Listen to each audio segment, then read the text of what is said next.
In the dying days of the Origin, with forums and promenades still blood-wet from Tenno betrayal, a colossal sentient descended upon ancient Ur, falling from distant stars to deliver upon Origin a terrible and final ruin. Tower upon tower fell to its weapons, but one withstood, the Tower of the Unum. The Tenno scattered, but one remained, GARA. She and the Unum, inseparable. The Unum, lodestone of our people, and subject of 100 stories herself. The sentient was a deformed creature, twisted and massive, sent from some dark fold of distant space. A warped thing wounded by daylight. By night it was a terror, felling tower after tower, citadel after citadel. But by day it hid, blinded and pained.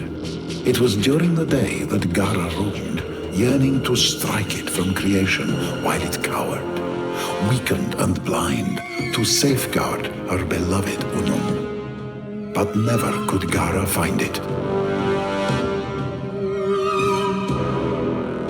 By night the sentient was abroad, its titanic mass casting a terrible shadow across the land, the mass of it railing against the walls of the tower, yet kept at bay by the exertion of the Unum's colossal will and the sacrifice of her faithful.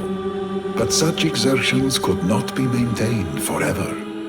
GARA yearned to strike out, to lash and tear at the monstrosity that threatened her love, but the Unum forbade it.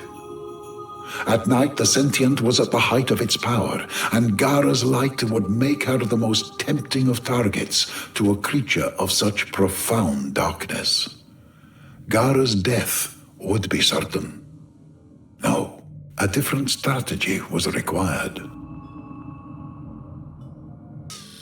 The sentient prowled and pressed and failed, never risking too much, for the sentient could not reproduce. What it lost forever. It had killed many cities before, felled many towers, but this little one prevailed.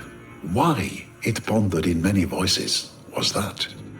The Unum knew she could not defend forever, nor could her faithful throw their bodies against the sentient in perpetuity. So she gave her followers some of her blood, her refined temple kuva, and they in turn gave it to the animals of the land. And the animals became an extension of her, and she became an extension of them. And the animals roamed and searched, and they found where the sentient chose to hide itself.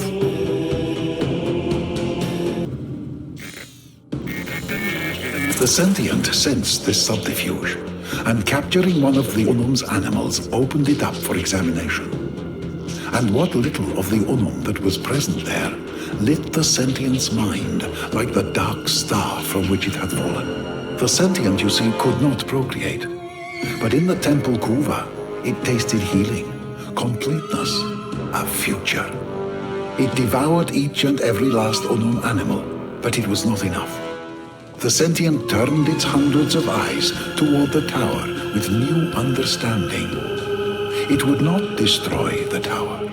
It would become the tower. It would kill the Unum, take her place, and one with that healing palace give birth to a race of itself.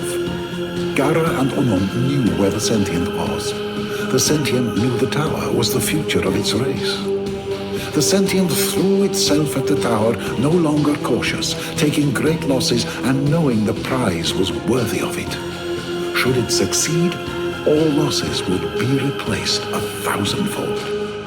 This is when, across the plains, the great pylons ignited for the first time. Sheets of energy sprung up between them, powered by the will of the Unum at their epicenter, trapping the monstrosity within.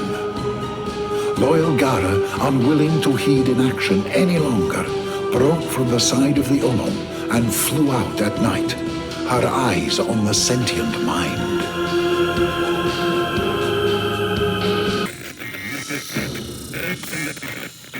The sentient torn between its most coveted prize and the mortal threat, broke from the tower and turned back on itself to defend itself from noble GARA.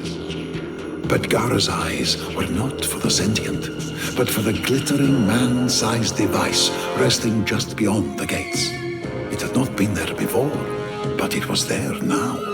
It swatted GARA from the sky, drew it to herself, meaning to end her life there and then.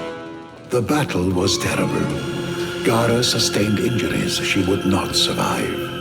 But in her final moments, brave GARA seized upon the device her beloved Unum had crafted, seized it to her breast, and allowed the sentient to draw her in one final time. Toward its body, toward its core, toward the seat of its intelligence.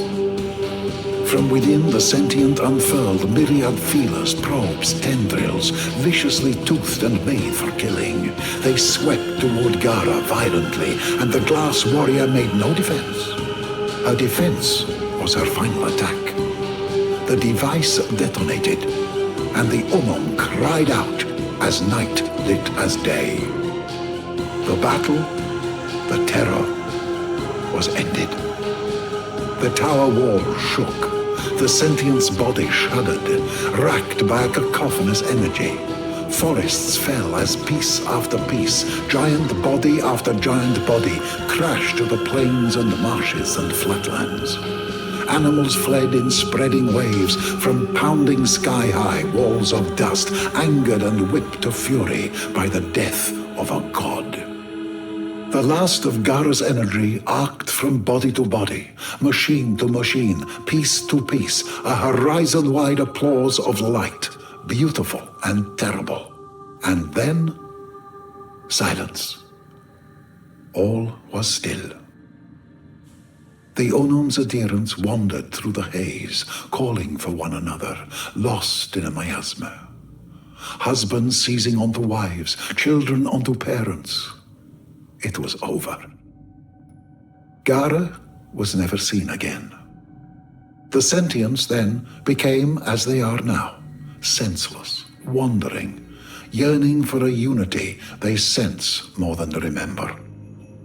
And the Unum? The Unum survived, alone, for centuries. Until today, when you stand here reading this. This is Onkko, Cetus Archivist, with my translation of the GARA legend.